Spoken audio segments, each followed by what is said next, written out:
राजा से ज्यादा बुद्धिमान किसान का बेटा। बहुत समय पहले की बात है। भारतवर्ष के एक समृद्ध राज्य में राजा वीरसेन का शासन था। राजा वीरसेन शक्तिशाली, पराक्रमी और न्यायप्रिय थे, लेकिन उन्हें अपनी बुद्धि पर अत्यधिक गर्व था। वे अक्सर दरबार में कहा करते, मेरे राज्य में मुझसे अधिक बुद्धिमान कोई नहीं हो सकता। राजा के दरबार में बड़े बड़े विद्वान, मंत्री और पंडित रहते थे, परंतु कोई भी राजा की बात का विरोध करने का साहस नहीं करता था। राजा जो कहते वही अंतिम सत्य माना जाता था। इसी राज्य के एक छोटे से गांव में हरिदत्त नाम का एक गरीब किसान रहता था। उसके पास थोड़ी सी जमीन थी, जिससे वह किसी तरह अपने परिवार का पेट पालता था। हरिदत्त का एक बेटा था चतुर। नाम के अनुसार ही चतुर बहुत बुद्धिमान, समझदार और विवेकशील था। चतुर ने किसी बड़े विद्यालय में शिक्षा नहीं पाई थी, लेकिन उसने जीवन से बहुत कुछ सीखा था। खेतों में काम करते हुए, गांव के बुजुर्गों की बातें सुनते हुए और प्रकृति को ध्यान से देखकर उसने ऐसी समझ विकसित कर ली थी जो बड़े बड़े विद्वानों में भी नहीं होती।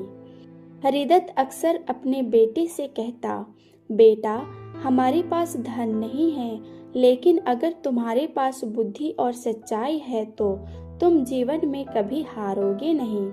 एक दिन राजा वीरसेन को अपने दरबार में यह समाचार मिला कि राज्य में एक किसान का बेटा है जो बहुत बुद्धिमान माना जाता है। यह सुनकर राजा को क्रोध आ गया। उन्होंने कहा, एक साधारण किसान का बेटा और बुद्धिमान, क्या वह मुझसे भी अधिक समझदार हो सकता है? राजा ने तुरंत घोषणा करवाई, जो कोई भी यह सिद्ध कर दे कि वह राजा से अधिक बुद्धिमान है, उसे इनाम मिलेगा, लेकिन यदि असफल हुआ तो उसे दंड मिलेगा। यह घोषणा पूरे राज्य में फैल गई। लोग डर के मारे आगे नहीं आए। कौन राजा से अपनी बुद्धि की तुलना करता?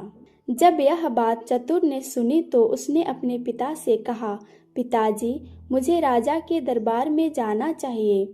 हरिदत्त घबरा गया। नहीं बेटा, राजा बहुत शक्तिशाली है, यदि वह क्रोधित हो गया तो अनर्थ हो जाएगा। लेकिन चतुर शांत स्वर में बोला, पिताजी, मैं राजा का अपमान नहीं करूंगा, मैं केवल सच्चाई और बुद्धि से उत्तर दूंगा।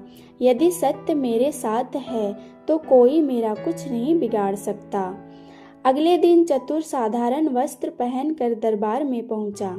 दरबारियों ने उसका उपहास किया। देखो, यह किसान का बेटा राजा से बुद्धि आजमाने आया है।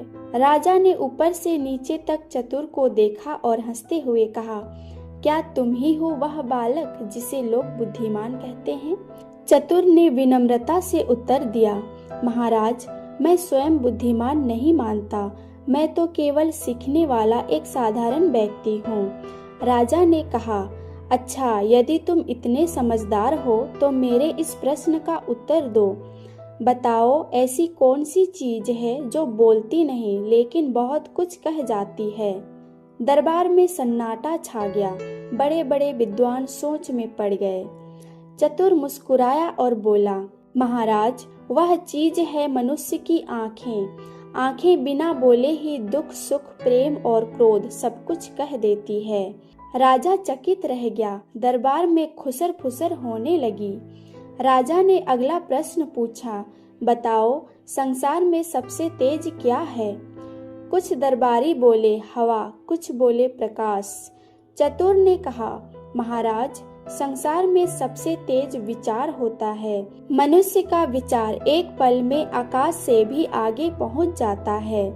राजा को यह उत्तर भी बहुत पसंद आया। अब राजा थोड़ा गंभीर हो गया। उसने कहा, अच्छा, अंतिम प्रश्न, बताओ, न्याय क्या है? दरबार में सन्नाटा छा गया।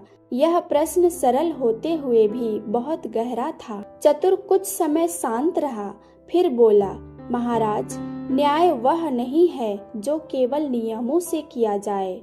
न्याय वह है जिसमें सच्चाई, करुणा और विवेक तीनों हो। यदि नियम सच्चाई के विरुद्ध हो तो नियम बदलने चाहिए, सच्चाई नहीं। यह सुनकर राजा वीरसेन अस्तबद्ध रह गया। राजा अपने सिंहासन से उठ खड़ा हुआ और बोला, आज मुझे स्वीकार करना होगा कि बुद्धि केवल राजमहल में नहीं रहती। यह किसान का बेटा मुझसे भी अधिक विवेकशील है। राजा ने चतुर से कहा, मांगो, तुम्हें क्या चाहिए? चतुर ने हाथ जोड़कर कहा, महाराज, मुझे धन या पद नहीं चाहिए, बस इतना चाहता हूँ कि आप अपने राज्य में न्याय करते समय गरीब और निर्बल की आवाज भी सुने। राजा की आंखों में लज्जा और सम्मान दोनों झलक उठे। राजा वीरसेन ने चतुर को राज दरबार में न्याय सलाहकार बना दिया। अब कोई भी निर्णय लेने से पहले राजा चतुर की राय लेने लगे। राज्य में धीरे धीरे परिवर्तन होने लगा। गरीबों को न्याय मिलने लगा, कर कम हुए और राजा का अहंकार ज्ञान में बदल गया। हरिदत्त को अपने बेटे पर गर्व हुआ और पूरे राज्य में यह कथा फैल गई कि बुद्धि पद से नहीं, बुद्धि सोच से आती है। इस कहानी से हमें ये सीख मिलती है कि पहला, सच्ची बुद्धि धन, पद या शिक्षा से नहीं आती। दूसरा, अहंकार ज्ञान का सबसे बड़ा शत्रु है। तीसरा, साधारण व्यक्ति भी असाधारण सोच रख सकता है।